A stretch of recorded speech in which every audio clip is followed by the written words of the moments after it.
Halo teman-teman semuanya, di video kali ini kita kembali mengulas sebuah misteri, yaitu misteri mengenai teror pocong Indri.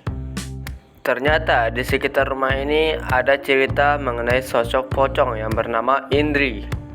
Dan di depan kita ini ada sebuah rambut yang kabarnya ini adalah milik dari pocong Indri tersebut. Yang kabarnya bahwa kampung ini diteror oleh pocong Indri yang membuat kampung ini pun ditinggalkan oleh semua penduduk kampung ini, sehingga membuat kampung ini pun terbengkalai hingga saat ini. Kisah pocong Indri hampir sama persis dengan yang dibahas para konten kreator yang ada di TikTok beberapa hari yang lalu ya teman-teman, yang dimana seluruh warga kampung ini meninggalkan kampung ini dikarenakan teror pocong Indri. Jadi menurut informasi yang kita dapatkan bahwasanya orang yang tinggal di kampung ini terdiri dari 50 keluarga ya teman-teman.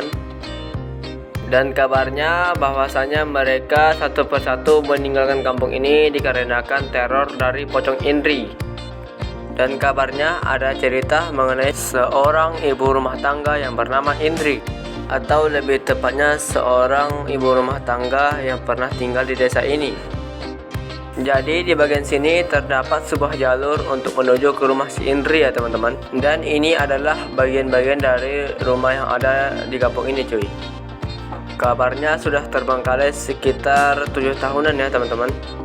Jadi kita akan mencoba langsung untuk menuju ke bagian lokasi dari rumah si Indri ya teman-teman. Nanti gua pribadi juga bakalan menceritakan kenapa kampung ini diteror oleh sosok pocong yang bernama Indri. Dan sekarang kita sudah berada di bagian depan rumah dari si Indrinya ya teman-teman ya. Dan seperti inilah kondisi dari rumahnya. Jadi saya ceritakan, si Indri ini mempunyai suami dan mempunyai seorang anak yang berusia 11 tahun. Kabarnya si Indri ini selingkuh dan ketahuan oleh suaminya. Dan sang suami pun mengetahui bahwasanya istrinya selingkuh dengan tetangga sebelah, yang membuat sang suami emosi dan akhirnya menyuruh si Indri ini melakukan sumpah pocong supaya si Indri ini mau mengakui perbuatannya di belakang sang suaminya. Dan pada akhirnya si Indri ini disumpah pocong yang disaksikan oleh seluruh warga. Kabarnya si Indri ini stres setelah melakukan sumpah pocong. Dan pada akhirnya terjawab sudah bahwa si Indri ini benar-benar telah melakukan hubungan perselingkuhan di belakang suaminya. Yang ternyata si Indri ini membohongi sang suaminya selama ini. Dan si Indri pun ditinggalkan begitu saja seorang diri di dalam rumah ini. Dan setelah beberapa hari kemudian, si Indri ini membenturkan kepalanya sendiri ke tembok.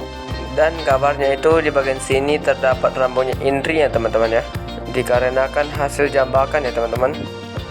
Si Indri pun meminta warga sini untuk mengafaninya, dan akhirnya warga pun menurutinya untuk dikafani dengan alasan supaya dia itu bisa tenang teman-teman. Dan warga pun meninggalkan si Indri, dan tak lama dari itu si Indri pun dinyatakan meninggal dunia. Dan pada akhirnya si Indri pun meneror warga kampung ini. Okelah teman-teman semuanya, terima kasih sudah menonton video ini sampai selesai, dan sampai ketemu kembali di video kami selanjutnya.